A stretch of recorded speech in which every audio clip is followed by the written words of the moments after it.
Hidupku ada di tanganmu. Kau beri rancangan yang terindah, tak hanya yang baik saja yang ku terima. Walau tubuhku diremukkan, walau jiwaku terkoyakkan, pujianku takkan terhentikan. Rohmu yang memberi penghiburan.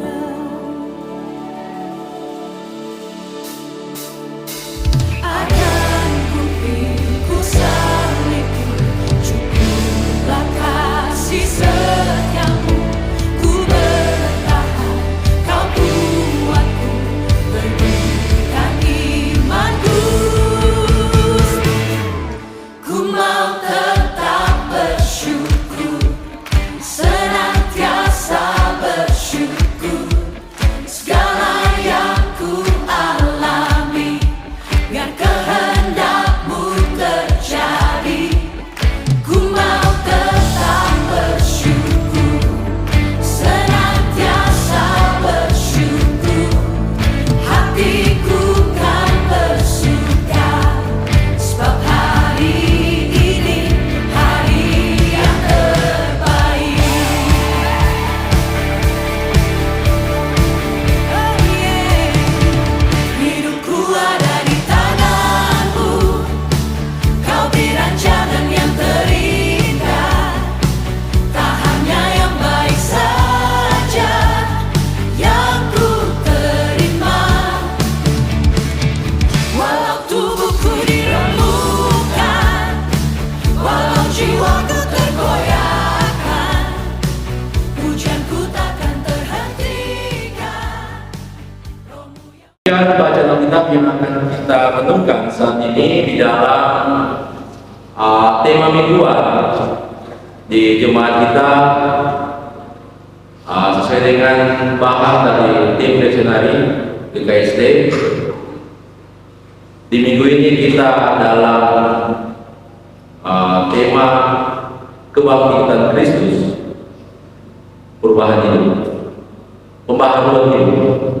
Ya, karena memang kemarin hari Minggu kita bersama-sama sudah masuk dalam merayakan Paskah. Kita merayakan kemenangan kita sebagai orang Kristen karena kebangkitan Kristus setelah mati di salib untuk penebusan bagi dosa-dosa kita manusia.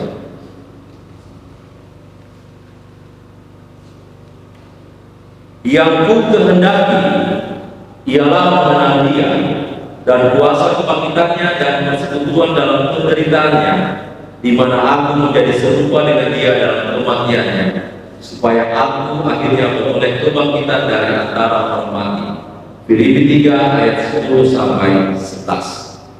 Shalom. Shalom. Ya, rekan-rekan muda, di dalam suasana kemenangan, ini merupakan kemenangan kita bahwa Kristus telah mati dan bangkit demi menebus dosa-dosa kita. Kebangkitan Kristus menandakan bahwa kita telah menang, bahwa Kristus telah memenangkan peperangan antara kehidupan manusia yang penuh dan diliputi dengan dosa. Kemarin kita sudah bersama-sama di dalam perenungan bersama dengan kelompok kita masing-masing dalam lomba salib. Ya, saya luar biasa melihat secara langsung, karena saya ikuti oleh secara langsung lomba hasil karya dari masing-masing kelompok, bagaimana menggambarkan, menceritakan suasana salib di dalam perenungan diri juga kelompok terhadap situasi yang ada ketika hal itu terjadi di beberapa minggu tahun lalu ketika Yesus mati, Yesus disalibkan, mati, kemudian Dia bangkit. Ya, luar biasa. Kemarin ada yang menampilkan dengan drama-drama yang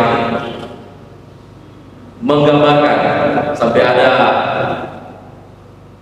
yang digantung lagi di atas salib.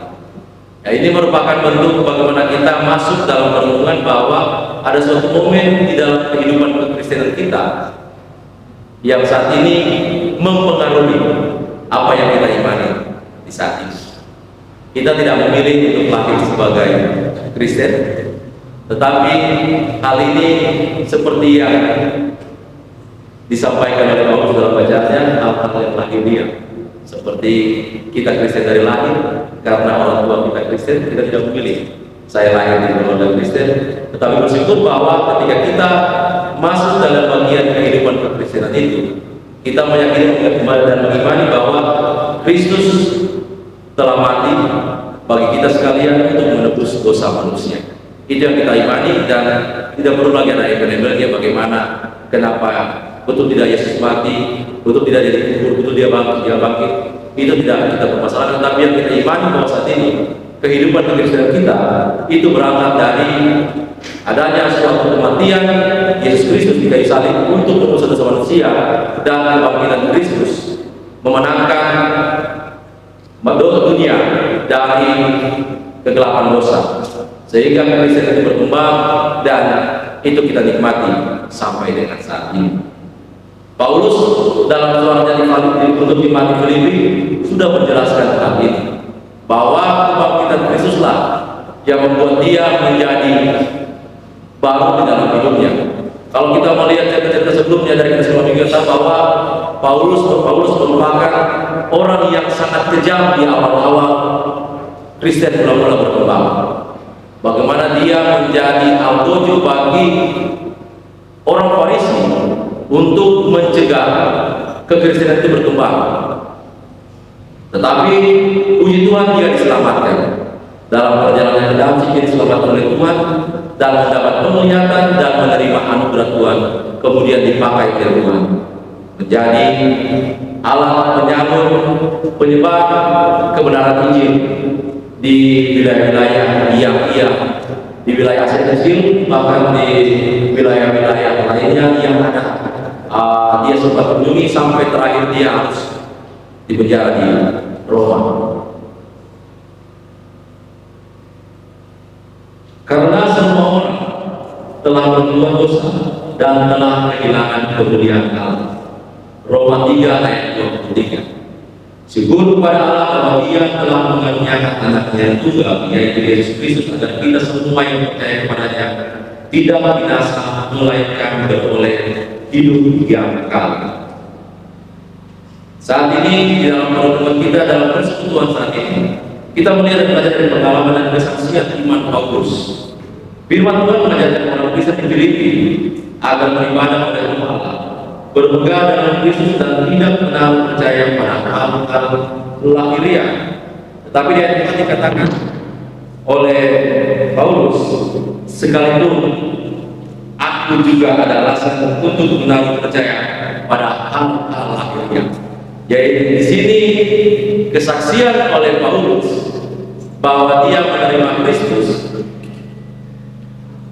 itu merupakan satu anugerah, tetapi dia juga menaruh percaya dengan alasan bahwa ia juga menaruh percaya pada hal-hal lahiriah. Dia menjelaskan di berasal dari Benyamin, orang Ibrani asli, dan tentang pendirian terhadap hukum Taurat. Paulus orang Farisi, tentang kegiatan penganiayaan jemaat, tentang kebenaran dalam mentaati hukum Taurat. Paulus tidak bercacat. Ini hal-hal lahiriah yang dia dapat sampai dengan saat dia menuliskan surat ini kepada jemaat di Filipi. Tapi semua itu dia anggap merupakan suatu kerugian bagi dia ketika dia mengenal Kristus. Dan apa yang dia terima secara hal lahiriah, itulah yang membuatnya lebih kuat di dalam menyebarkan Injil di tengah-tengah jemaat yang dia kunjungi, yang dia ajak dan dia didik. Bahkan bagi murid-murid rohaninya, anak-anak rohaninya, dia sampaikan tentang ini, bahwa Taurat yang ada tidak dihapus oleh Kristus, tetapi Kristus melengkapi bagaimana Taurat itu dijaga sampai dengan ketika Yesus lahir, bahwa Taurat menjaga, mengumumkan bahwa dari bangsa Israel akan lahir seorang penyelamat. Ini yang diyakini oleh Paulus dan menjadi suatu pembaharuan dalam hidupnya sebagai seorang Kristen. Kuasa kebangkitan Kristus menjadi suatu pengaruh yang luar biasa bagi kekristenan, bagi diri Paulus. Kita sekalian orang muda perlu juga menyikapi hal ini dengan bagaimana memaknai kebangkitan Kristus. Setiap tahun kita memaknai kebangkitan Kristus. Saya selama hidup sekitar 36 tahun. Berarti 36 kali. Ya, dalam 37 saja saya 36 kali. Dari kecil sudah masuk merayakan Paskah kebangkitan Kristus. Nah, saat ini ketika kita dewasa, bagaimana kita meresponi hal yang seperti ini dengan hal-hal yang positif yang kita lakukan. Meskipun kita percaya bahwa saat ini dunia begitu banyak menawarkan hal-hal yang tidak dimungkiri bisa menggoyahkan iman kita juga. Dan saya yakin dan percaya, dan saya juga banyak teman-teman sekalian, bahwa hal-hal yang terlalu kita anggap bahwa harus terlalu suci, itu mungkin bisa kita lengkapi dengan bagaimana kita berbuat yang benar dan baik dalam kehidupan ini. Dan kuasa kita sendiri juga akan menjadi bagian dalam kehidupan kita sebagai orang muda.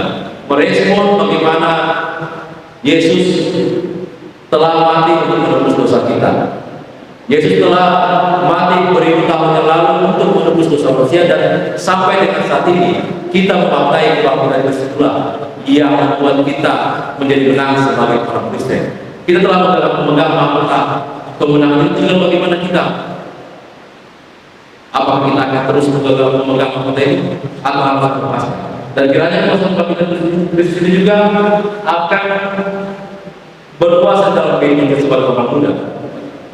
Cobaan yang begitu berat, perselisihan, pertengkaran, segala kecewaan dan berbagai masalah itu dapat diatasi ketika kita memakai pikiran dan perasaan kita berdasarkan Kristus. Kita dapat menjalani kehidupan ini dengan penuh semangat. Hidup kita akan menjadi berkat bagi banyak orang. Dan kita juga tidak akan memposisikan diri sendiri, melainkan juga memikirkan kepentingan orang lain. Kebangkitan Kristus merupakan kemenangan bagi kita sekalian orang Kristen. Kebangkitan Kristus merupakan juga kemenangan bagi Paulus yang membuat hidupnya menjadi baru. Segala hal dapat menghancurkan kehidupan kita sebagai orang muda. Banyak hal-hal yang saat ini mungkin kita harus responi dengan bijak terkait dengan efek-efek dari penggunaan teknologi yang luar biasa, dan lain-lainnya. Kemudian pergaulan bebas ini sudah digunakan dari beberapa tahun yang lalu dari masih SMA, tetapi ini sudah lebih berkembang. Dan kita sekalian sebagai pemuda Kristen bagaimana merespon ini, dan juga bagaimana melihat perkembangan yang bisa menghambat kehidupan kita sebagai pemuda Kristen. Kita masih menjalani kehidupan yang selanjutnya. Apabila hari ini kita merusak kehidupan kita dengan hal yang buruk, ini merupakan bukti bahwa kuasa kebangkitan Kristus itu tidak memperbaharui hidup kita. Menggunakan obat-obatan lama, kemudian juga melakukan perbuatan-perbuatan yang belum layak untuk kita lakukan, baik di dalam hubungan kita maupun yang lainnya. Ini yang harus kita pegang teguh. Bagaimana kita membangun kehidupan kita di dalam organisasi, di keluarga, bagaimana kita membangun kehidupan kita yang baik di tengah lingkungan kita, di sekolah, di tempat kita kuliah, di tempat kita bekerja. Saya yakin dan percaya bahwa ketika kita melakukan hal yang baik-baik saja, yang benar, kita akan memperoleh masa depan yang baik. Karena sampai dengan saat ini, seperti saya sampaikan di awal, kekristenan yang kita alami saat ini merupakan suatu hal yang harus kita syukuri. bahwa kita menjadi Kristen karena kita masuk dalam kehidupan keluarga Kristen. Dan kekristenan itu harus dijaga terus bahwa berpedoman ada kematian dan kebangkitan Kristus. Maut telah ditelan dalam kemenangan. Hai maut, di manakah kemenanganmu? Cukup satu kali saja karya salib Kristus dan kita akhirnya menang untuk selamanya. Sehingga jangan segala keraguan dan kebingungan yang muncul dalam hidup kita, bahwa kita tidak mampu, bahwa kita harus melakukan hal-hal untuk kehidupan kita lebih baik, hal-hal yang buruk untuk kehidupan kita lebih baik. Yakinlah dan gunakanlah kuasa yang telah diberikan kepada kita untuk mengalahkan pikiran-pikiran yang tidak baik, pikiran-pikiran yang berasal dari iblis, dan biarlah Kristus berkuasa di dalam pikiran kita. Kebangkitan Kristus memberikan kita keselamatan sekaligus kuasa untuk menjalani hidup ini sebagai pemenang. Kebangkitan Kristus merupakan suatu pembaharuan bagi kehidupan kita. Kita sebagai orang muda wajib dan harus meresponi kebangkitan Kristus akan menjadi bagian yang akan memperbaharui hidup kita sebagai orang muda yang terus menyandarkan kehidupannya dan masa depannya kepada Kristus. Marilah kita meraih kemenangan itu, marilah kita menjaga kemenangan itu dengan terus hidup berjalan bersama Kristus Yesus. Demikianlah firman Tuhan. Haleluya. Amin.